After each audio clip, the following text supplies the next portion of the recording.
So we've now been on holiday in Turkey for 10 days, and I'm going to explain to you in this video what's the most useful types of bags to take with you on holiday and what you should avoid taking. We've had a beach and basically tourist holiday, beach, swimming pool and the local town Fethiye. We're in Latunia Resort near Fethiye. It's a city all across the bay there, which you can just see. So we've been into the city a couple of times. The rest of the time we spent in Latunia Resort. It's quite big. So I'll show you what you should take on holiday for these types of holidays. What bags and accessories that you need, and what's useful and what's not useful. I'll start with the least useful. This is what's proved the least useful, and it's this: the dry bag, ultra dry bag, which is basically a plastic bag that you can take into the water. Now I thought because of the beach holiday this would be of use, but it's actually not used it once, so completely wasted time and money and space what it occupied in the luggage. Next least useful has been this money belt. Not worn it once.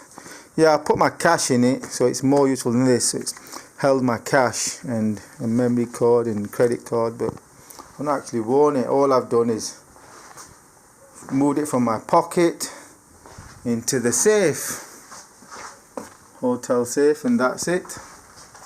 Not actually used it. Other than that, not worn it once around my waist. So next least useful. Next come what you use for transit. What I've been using for transit, which is the passport holder and the sling bag.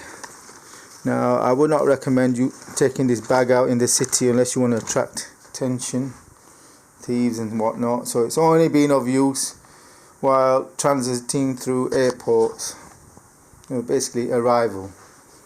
This proved useful for holding the passports, and this proved useful for holding the cameras, and you can put the passports at the back, the passport holder at the back, and everything else. So yeah, they are of use during transit, but no more.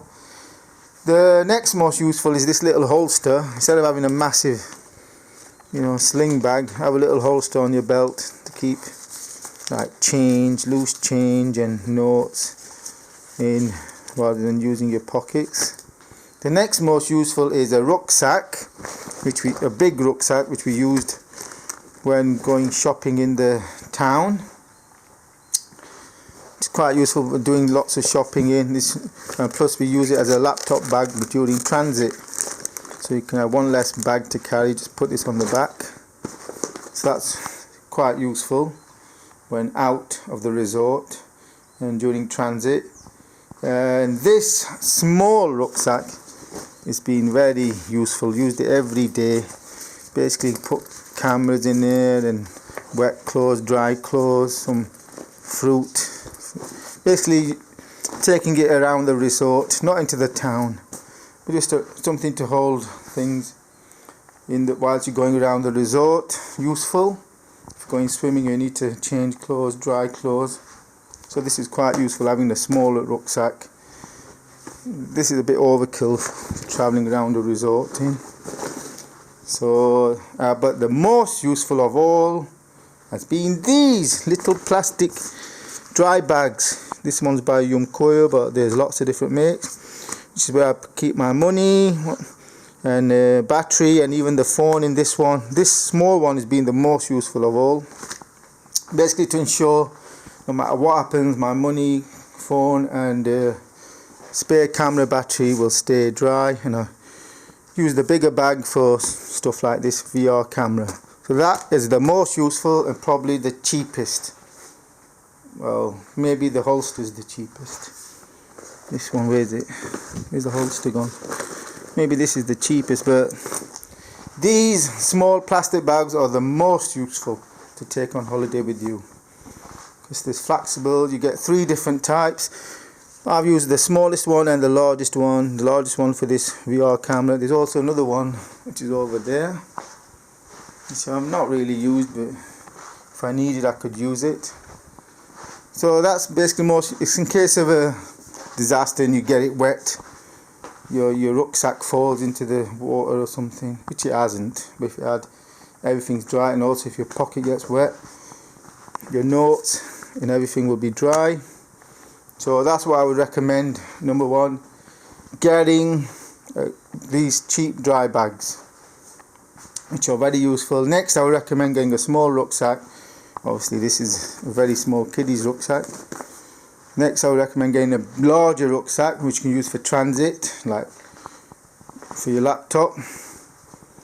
And then a little holster or a little bag that you can clip onto your belt, so you don't have to have it on your shoulder. And this for transit, which is not much use, only for transit, and passport holder, I suppose. And the least useful is the ultra dry bag, which would be of no use. Ultra dry, no use, just a waste of my money. Similarly, there was no use for this. I could just use my old wallet, kept the notes in my old wallet. So all it did was went from this, basically went from the back of this into the safe. That's where it stayed. So I could have just put the money in this wallet. It would have served the same purpose. Just a waste of money. So that's my recommendation when going on holiday. Get these cheap dry bags and then a small rucksack. You don't really need a large rucksack. If you're going shopping, they come in use.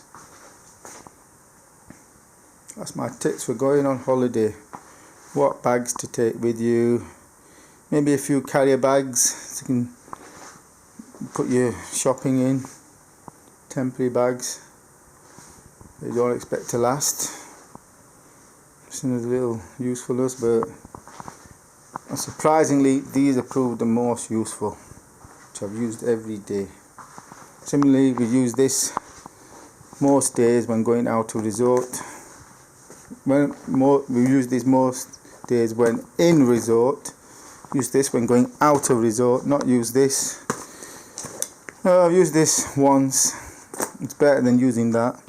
And I just use this for transit. I'll not use that at all.